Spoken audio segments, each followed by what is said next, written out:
नमस्कार दोस्तों। तो पिछले वीडियो में मैंने आपको बताया कि पेपर कैसे लिखें, कि इफेक्टिव पेपर कैसे लिखें और उसमें क्या क्या होना चाहिए, कैसे आप रेफरेंसेस को इंक्लूड करें कि बहुत ज़्यादा भी ना हो और इतने कम भी ना हो कि आप अपनी स्टडी को जस्टिफाई ना कर पाएँ, और किस तरीके से उसमें सब सेक्शन या सेक्शन बनाए, मटेरियल मेथड कैसे लिखें, ये सारी चीज़ें मैंने पिछले 2 वीडियोज़ में डिस्कस की थी।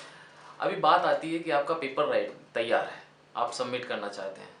तो सबसे पहले तो एक अच्छा जर्नल जो आपकी जैसी स्टडीज़ को पब्लिश करता हो, उसको आप देखिए, उसको सर्च करिए। बहुत सारी लिस्ट आपको ऑनलाइन मिल जाएंगी, या हर कंट्री का, जैसे इंडिया में नास की पीडीएफ जनरेट होती है हर साल, वहाँ से लीजिए, उसमें जर्नल देखिए जो आपको बहुत अप्रोप्रिएट लग रहा है कि हाँ आपका वर्क इसमें छपेगा। या फिर दूसरा ऑप्शन ये भी है कि आप रेफरेंस में जाइए, वहाँ देखिए कि आपने मैक्सिमम किस जर्नल के पेपर साइट किए हैं। तो इसका मतलब आपका वर्क है उस जर्नल में काफ़ी उसका क्राइटेरिया फुलफिल करेगा, काफ़ी सही रहेगा उस जर्नल में, क्योंकि बहुत सारे पेपर आपने उस जर्नल से पब्लिश किए हैं।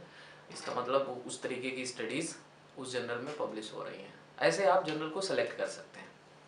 जर्नल की क्रेडिबिलिटी जानना बहुत ज़रूरी है कि जर्नल अच्छा है, बुरा है, फेक है, ये सब चीज़ें जानना बहुत ज़रूरी है। बहुत बार ये बातें मैं कहता भी हूँ और ये बहुत आवश्यक है। तो इसके लिए आप क्या कर सकते हैं, आप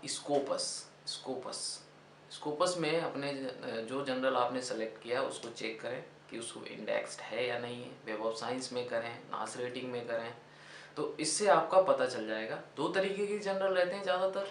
कुछ जर्नल पेड होते हैं, ये वो जर्नल हैं जो ओपन एक्सेस के नाम पे पेड होते हैं। वो फेक जर्नल नहीं है कि आपने 50,000 दे दिया या 10,000 दे दिया, 5,000 दे दिया तो उन्होंने फटाफट बैक डेट में आपका पेपर पब्लिश कर दिया। ऐसे पब्लिकेशन से आपको प्रमोशन तो मिल सकता है, लेकिन ये रिसर्च नहीं होता। बहुत लोग करते हैं ऐसा काम कि बैक डेट में पब्लिश करा दिया क्योंकि एग्ज़ाम आ रहा है, या उनका प्रमोशन रुका हुआ है तो चलो दोस्त है बोल दिया बैक डेट में। नो, एक रिप्यूटेड जर्नल कभी भी ऐसा नहीं करता।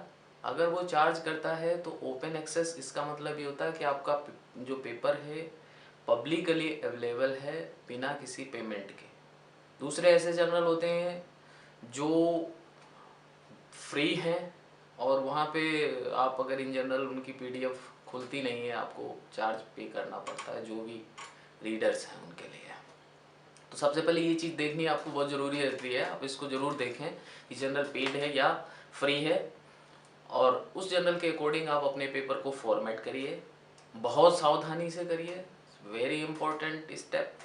अब बात करते हैं कि क्या क्या चाहिए। हर जनरल की अपनी अलग डिमांड होती है। कवर लेटर मांगते हैं, ऑथर स्टेटमेंट मांगते हैं कि ऑथर ने क्या क्या किया। कवर लेटर को भी आप बहुत सीरियसली लेना चाहिए आपको। ऐसा ये नहीं किया ठीक है 4 लाइनें लिख दी कि क्या किया, नहीं। कवर लेटर में कई सारी चीज़ें बहुत ज़रूरी हैं जो इंक्लूड होनी चाहिए। सबसे पहले तो उसमें आप एक स्टेटमेंट दीजिए कि जो आपका पेपर है वो सभी ऑथर्स या को ऑथर्स ने पढ़ा है, उसको अप्रूव किया है। और उसके बाद में आप दूसरी लाइन लिखिए कि ऑथर्स को किसी भी तरीके का कोई कन्फ्लिक्ट नहीं है इस पब्लिक इसको सबमिट करने के लिए।